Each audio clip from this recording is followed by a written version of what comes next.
कि क्या हम केवल कथनी के ही धार्मिक हैं या धर्म व्यवहार में है। हमारे वेद ग्रंथों ने धर्मम चर कहा है, सत्यम वद धर्मम चर। सत्य बोलने का विषय है और धर्म आचरण का विषय है। और आचरण में होगा धर्म तो सबसे पहली स्थिति कि जीवन का ये अभिमान गलित होगा, अहम मिटेगा।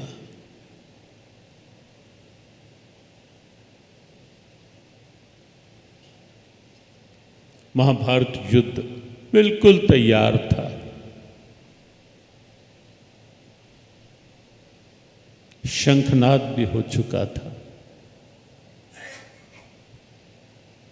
अर्जुन भी तैयार हो चुका था। लेकिन अचानक एक ऐसा दृश्य सामने आया जिसने एक बार तो सबको हैरान कर दिया, सबको।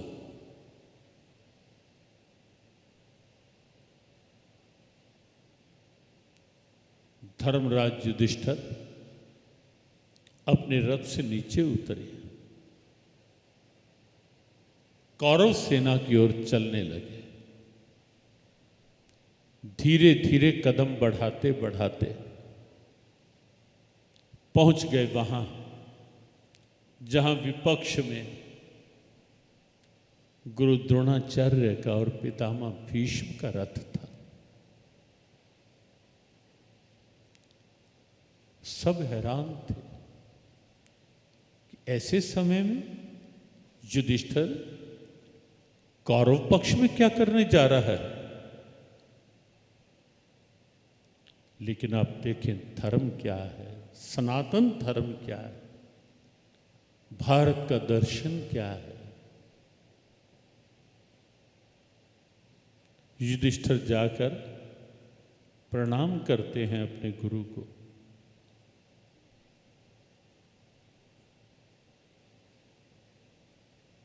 प्रणाम करते हैं पितामह को। वो दोनों भी हैरान देखते हैं और पूछते हैं, धर्मराज, युद्ध के इस विकट समय में जबकि शंखनाद भी हो चुका है, ऐसे समय में यहां आने का अर्थ? धर्मराज युधिष्ठिर ने कहा, आपके विरुद्ध युद्ध कर पाऊं इसकी आज्ञा, इसकी अनुमति आपसे लेने आया हूं।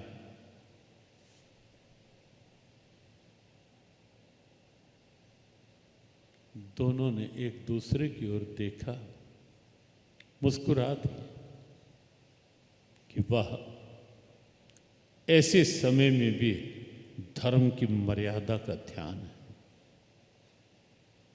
ये धर्म है। आजकल तो होता है ना कि बड़े यदि मेरे अनुकूल ना चलें, मान लो घर में पिता मेरे अनुकूल ना चले तो बाप बेटा कई बार हम देखते हैं महीनों हो गए, मैं तो अपने पापा से महीनों से बात ही नहीं कर रहा। क्यों? आजकल की युवाओं की स्थिति। क्यों? क्या हुआ? कब? बस मैंने ये कहा था, उन्होंने मेरी बात नहीं मानी, इसलिए मैं बात ही नहीं कर रहा। और तो और समय की स्थितियां ऐसा रूप भी ले रही हैं कि गुरु भी मेरे अनुकूल चले तब ठीक, और अगर गुरु ने भी मेरी बात नहीं मानी तब ईगो, अहम, वहां भी अहम आड़े आ जाता। मेरी बात नहीं मानी, मेरी बात नहीं, मैंने ये कहा था। अरे भाई, तुम ये देख लो कि मैंने कितनी बात मानी।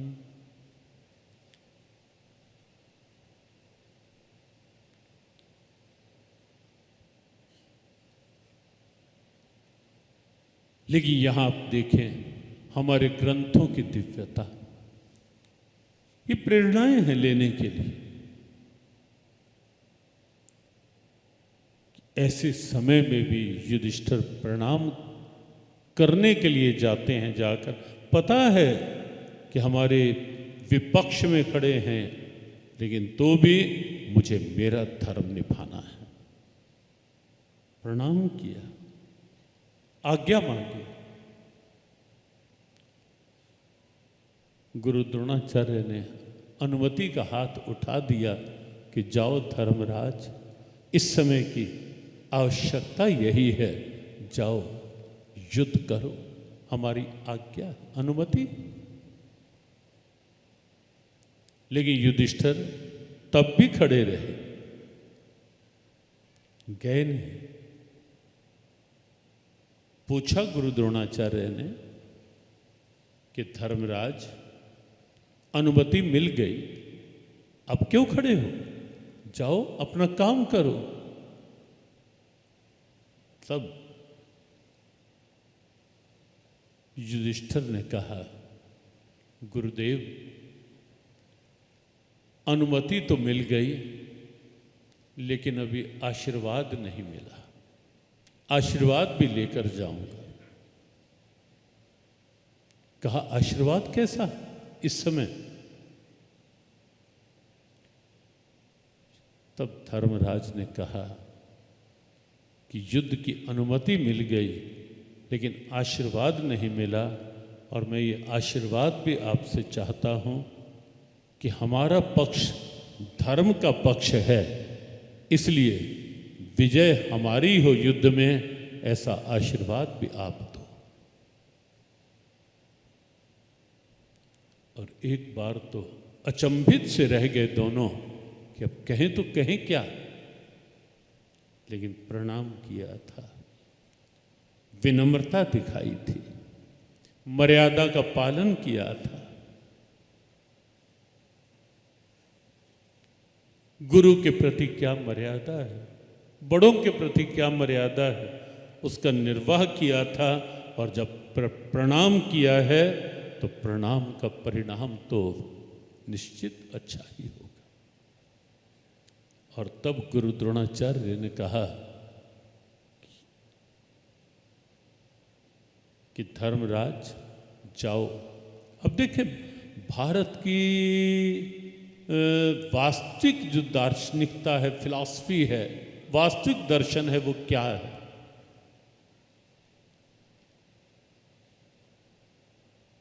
और ये हमारे ग्रंथ, ऐसे ऐसे महापुरुष भारत के उस दर्शन की जीवंत प्रेरणा है। गुरु द्रोणाचार्य कहते हैं, जाओ युधिष्ठिर, तुम्हारी विजय अटल है। ध्रुवस्ते विजयो राजन, तुम्हारी विजय ध्रुव है, अटल है, कोई टाल नहीं सकता तुम्हारी विजय। क्यों? क्योंकि यस्य मंत्री हरित्व, क्योंकि तुम्हारे मंत्री, मंत्रणा देने वाले वो हरि हैं, वो स्वयं भगवान कृष्ण है।